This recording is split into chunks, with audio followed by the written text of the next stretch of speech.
बदलने के लिए है, विकसित भारत बनाने के लिए है। और देश के माननीय प्रधानमंत्री जी ने कहा है कि हमको 21वीं सदी का भारत, विकसित भारत बनाना है। और विकसित भारत तभी बनेगा जब बिहार विकसित होगा। और बिहार को विकसित करने के लिए, समृद्ध करने के लिए बिहार के अंदर डबल इंजन की सरकार अपार बहुमत से जब बनेगा, जब ये नकारात्मक वातावरण बनाने वाले आतंकवादियों, उग्रवादियों, अपराधियों, भ्रष्टाचारियों को संरक्षित करने वाले लोग से बिहार को मुक्ति मिलेगा, तभी निवेशक आएंगे, बिहार में निवेश करेंगे और बिहार के नौजवानों को रोजगार का अवसर मिलेगा, बिहार समृद्ध होगा, बिहार आगे बढ़ेगा। बिहार को विकसित बनाने का संकल्प मिलकर के साकार करना। मैं कहना चाहूंगा, हर बिहारी सब पर भारी था। आजादी के समय आपके क्षेत्र से माननीय सम्राट चौधरी जी भी विधायक रहे और ये बता भी रहे थे कि श्री बाबू का भी एक कर्मभूमि रहा था और हर बिहारी सब पर भारी था। आजादी के समय हम हर क्षेत्र में आगे थे। लॉ एंड ऑर्डर में बिहार सबसे आगे था देश में। इंडस्ट्रियल वातावरण झारखंड बिहार में सबसे आगे देश में बढ़ रहा था। नहरीकरण किसानों के लिए सबसे बड़ा जाल बिहार में बिछा था। बिहार के सामाजिक समरसता और शांति थी। बिहार के लोगों को जिम्मेदारी उन्मूलन कानून श्री बाबू ने लाया था और बिहार के किसानों को सामाजिक समरसता के भाव में लोगों को जगाया था, मिलाया था। लघु सीमांत किसानों को आगे बढ़ने का मौका दिया था। हम तो पीछे हो गए।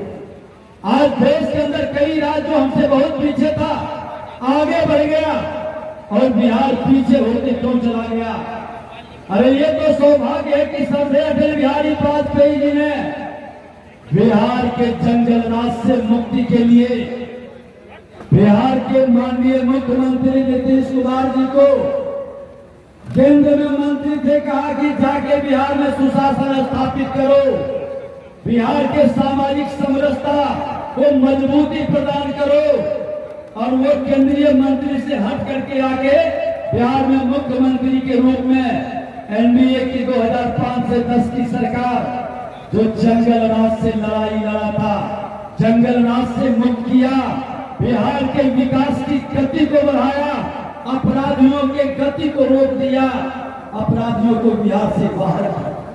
ये एनडीए की सरकार विगत कालखंडों में समाजवादी का नारा दे करके बीच में पिछले दरवाजे से घुस जाते हैं आरजेडी और अपराधी और भ्रष्टाचारी का मनोबल बढ़ा देते हैं।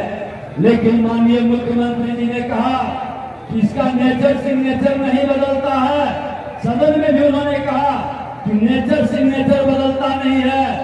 जो गरीबों के जनता की गाढ़ी कमाई लूट कर चपरासी क्वार्टर में रहने वाला महलों के राजा बन गया, हजारों लोगों को आज जिसकी मांग कर गई बहन की, जो विधवा हुआ, जिसके पुत्र चले गए, जातीय नरसंहार में समाज का कितना परिवार पीड़ित हुआ, एनडीए सरकार आई है, इससे मुक्ति मिला, अपराध से मुक्ति मिला, भ्रष्टाचार से मुक्ति मिला, नरसंहार से मुक्ति मिला। आज हमारा जो युवा 25 वर्ष का है, 30 वर्ष का है, उस अवधि को नहीं देखा है, लेकिन जो यहाँ बैठे हैं उसकी याद कर करके शहर जाता है कि कब किसका अपहरण होता था। कई समय लोग थे, व्यापारी पलायन के लिए विवश थे।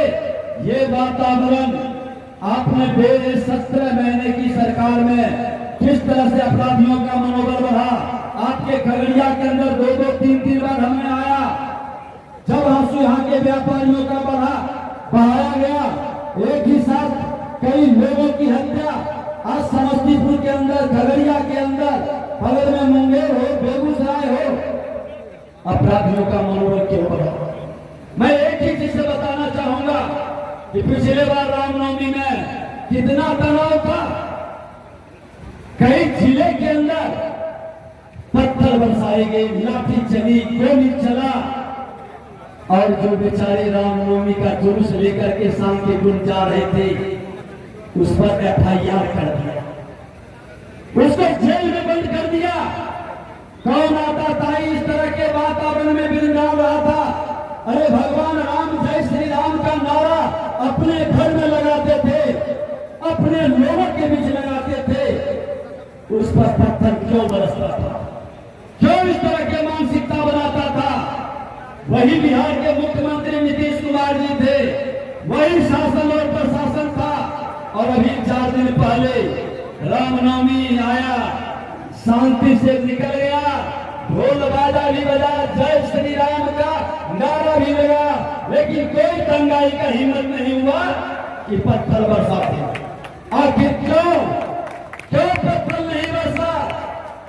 क्योंकि उसको संरक्षण देने वाला सत्ता में नहीं है, अपराधियों का मनोबल बढ़ाने वाला सत्ता में नहीं है राजद का लोग। ये राजद के लोग जब सत्ता में आते हैं, अपराधियों का मनोबल बढ़ जाता है, भ्रष्टाचारियों का मनोबल बढ़ जाता है, शासन में प्रशासन में लगता है कि भ्रष्टाचार का बोलबाला बढ़ गया है।